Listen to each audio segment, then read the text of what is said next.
Salut! Dans une récente interview donnée au magazine Elle, le président de France Emmanuel Macron a déclaré qu'il trouvait que les crop tops étaient choquants et provoquants. Je crois pas qu'il ait dit exactement ces mots, mais en gros il trouve ça choquant et provoquant. Le crop top est un vêtement tel que lorsque l'on le porte, on voit une portion du ventre. Et apparemment ce serait choquant et provoquant. Et moi j'aime bien choquer et provoquer. Du coup j'ai décidé de coudre des crop tops. En vrai c'est pas pour ça que j'ai décidé de faire des crop tops, c'est juste parce que j'avais envie de me coudre des vêtements et en fait ces vêtements se sont révélés être des crop tops. Je me suis laissée guider par le tissu. Je me filme ici parce que ma chambre a totalement changé, j'ai bougé des meubles, donc je peux plus me filmer en étant assise à mon bureau comme d'habitude. Donc je me suis mise ici, mais aussi en même temps pour que vous puissiez admirer ma tenue. Je ne porte pas de crop top alors que c'est le sujet de cette vidéo, mais je porte une jupe. Je porte une jupe vintage, une jupe patineuse. Voilà, et bref, je l'ai trouvée adorable et du coup je l'ai achetée. Donc elle est d'occasion, elle date. Genre, ça se voit, c'est un vieux motif. Le tissu, il est vieux quoi, sans être abîmé. Genre, elle est en super bon état. Elle est super belle. Et j'ai dû me dire que je n'avais pas suffisamment de jupe pour pouvoir me permettre de l'acheter. Et voilà. J'ai donc fait 3 crop tops à partir de tissu, à partir de thé d'oreiller, à partir de drap et à partir d'une autre thé d'oreiller.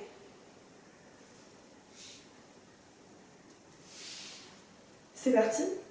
C'est parti pour le top numéro 1. Donc tout d'abord j'ai voulu prendre un modèle, j'ai pris un débardeur que j'avais et j'ai mis des épingles dessus pour délimiter jusqu'où je voulais que le top que j'étais en train de faire aille.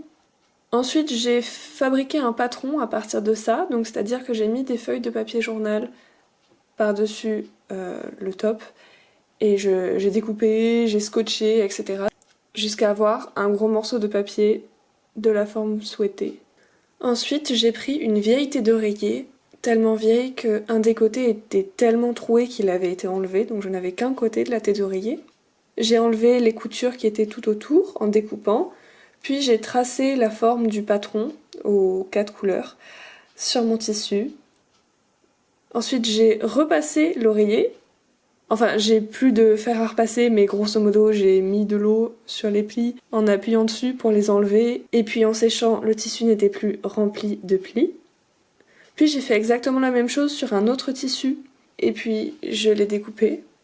Puis j'ai mis des épingles sur les 2 formes identiques du tissu orange et du tissu violet. Et ensuite j'ai entrepris de dessiner le dos du top en décidant qu'il s'attacherait avec un nœud en bas du dos, enfin en bas, c'est un crop top donc c'est pas en bas du dos, c'est au milieu du dos mais c'est au niveau le plus bas du vêtement quoi. J'en ai fait 2, un pour le côté droit et un pour le côté gauche. J'ai ensuite recopié cette forme sur le tissu orange pour pouvoir à nouveau doubler le vêtement. Puis j'ai cousu sur les traits. Donc pour la partie principale, le devant du top, j'ai cousu seulement le bas et le haut en incluant des bretelles. Donc elles étaient glissées à l'intérieur et elles dépassaient un petit peu. J'ai cousu et ensuite j'ai retourné le vêtement. Donc les bretelles étaient ainsi bien mises. J'ai également cousu les côtés pour les petits morceaux qui vont dans le dos. J'ai donc retourné toutes mes pièces, puis j'ai mis des petites épingles pour joindre les morceaux de tissu comme ils étaient censés aller, et j'ai cousu à l'intérieur, puis découpé ce qui dépassait.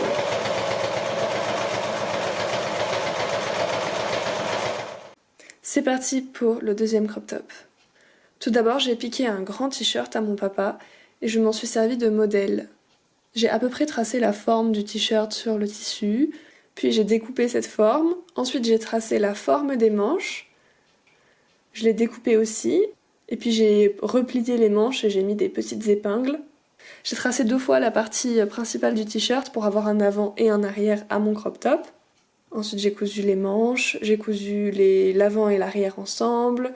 J'ai fait un ourlet au niveau du col et j'ai tenté le point zigzag. Puis j'ai fait un petit ourlet aux manches. Et enfin j'ai assemblé les manches avec le reste du t-shirt. Et si jamais vous voulez le refaire, faites bien attention au sens dans lequel vous mettez vos manches. Les miennes sont à l'envers. On va dire que c'était volontaire. Mais au final, ça donne un petit style qui est pas mal. Et puis j'ai essayé le t-shirt et j'ai décidé à quel endroit je désirais le cropper, donc le recouper. J'ai mis une épingle à nourrice pour repérer l'endroit. J'ai passé un coup de ciseau un peu au pif. Et puis j'ai cousu un ourlet. Pour ne pas que le fil se défile à cet endroit-là. Et c'était fini.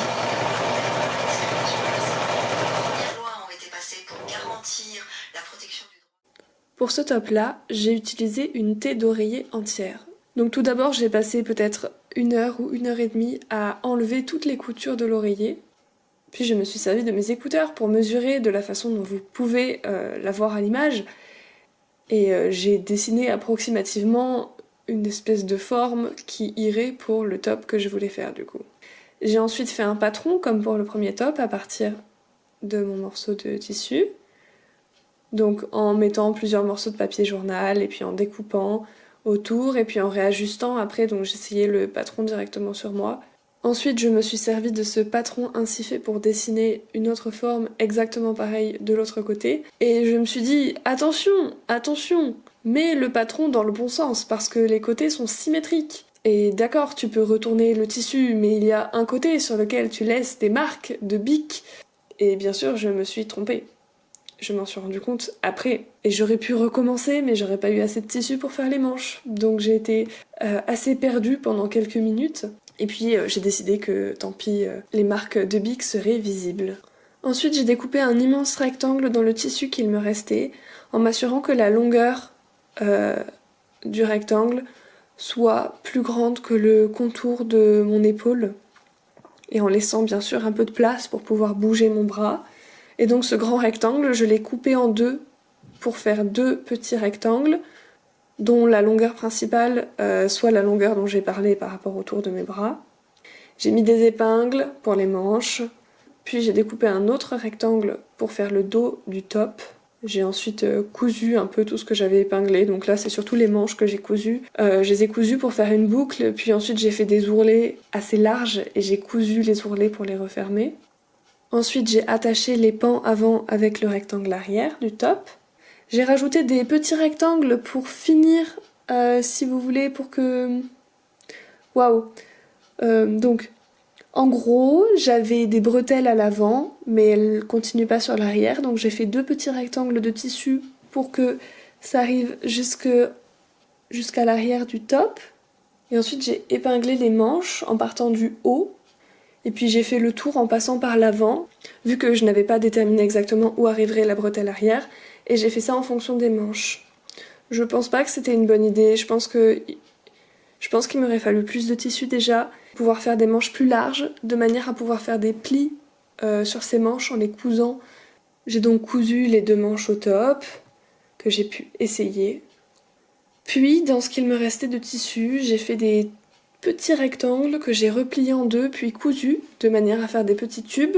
Je les ai retournés à l'envers, j'ai découpé ces tubes et je les ai cousus à la main de manière à pouvoir ensuite mettre un lacet pour fermer le top. J'ai également découpé des ouvertures en haut des manches et j'ai recousu les bords du tissu pour ne pas qu'ils s'effilochent de manière à pouvoir passer un ruban dans l'ourlet des manches pour resserrer la partie basse des manches. En guise de lacet, j'ai utilisé un ruban que j'avais depuis un moment. Puis j'ai resserré plusieurs fois, fait un nœud, défait le nœud, resserré, refait le nœud, jusqu'à obtenir mon top, sa version finale. Et j'ai oublié de préciser autre chose aussi, j'ai fait des ourlets sur tout le tour du cou. Voilà, j'avais juste oublié de le préciser. Et j'ai aussi fait des ourlets en bas du top. Tout en bas, donc pareil pour pas que le fil s'effiloche. Êtes-vous prêts et prêtes à voir le résultat?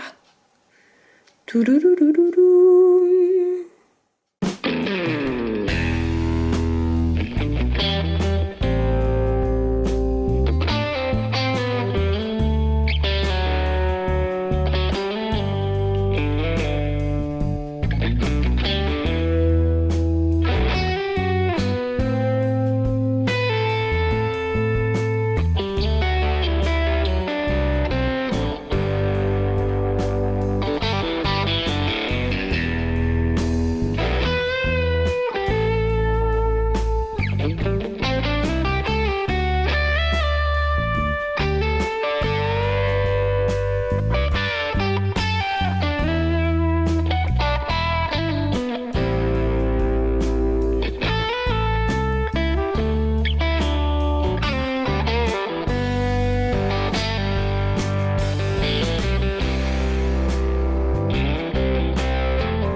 C'est la fin de cette vidéo, j'espère qu'elle vous a plu. J'aimerais parler clairement de mon but en vous faisant cette vidéo. Alors forcément, un de mes objectifs, c'est de vous montrer à quel point mon talent est immense. C'est un peu du second degré. Voilà. Mais je suis quand même contente de ce que j'ai fait. Genre, c'est bien. Mais je remets pas en cause mon talent en disant que c'est du second degré, je remets en cause le fait que ce soit mon objectif. Voilà. Mon objectif, c'est de vous montrer, c'est vraiment pas juste de vous... Si, c'est de vous partager une forme de technique pour faire ça, pour que vous puissiez le refaire. Parce que coudre ces vêtements, c'est super stylé et c'est moins polluant que de consommer des vêtements issus de fast fashion qui polluent beaucoup. Et j'ai pas les chiffres en tête, mais regardez sur internet, il y a des chiffres partout. Et enfin, la pollution, c'est vraiment un truc qui est grave. Et pas que la pollution, enfin tout ce qui cause, entraîne et... Le réchauffement climatique, je sais pas si vous en avez entendu parler, mais c'est assez alarmant. Il y a des tas de catastrophes naturelles en ce moment, je sais pas si vous avez vu, mais même pas que naturelles, il y a des catastrophes naturelles, oui, il y a des tornades, il y a des pluies torrentielles, des glissements de terrain et tout, et puis t'as aussi des usines qui explosent, qui se mettent à brûler. Voilà, donc je voulais vraiment vous partager ce mode de vie, entre guillemets, de faire ses propres vêtements, donc soi-même, pour que vous puissiez essayer si vous en avez envie.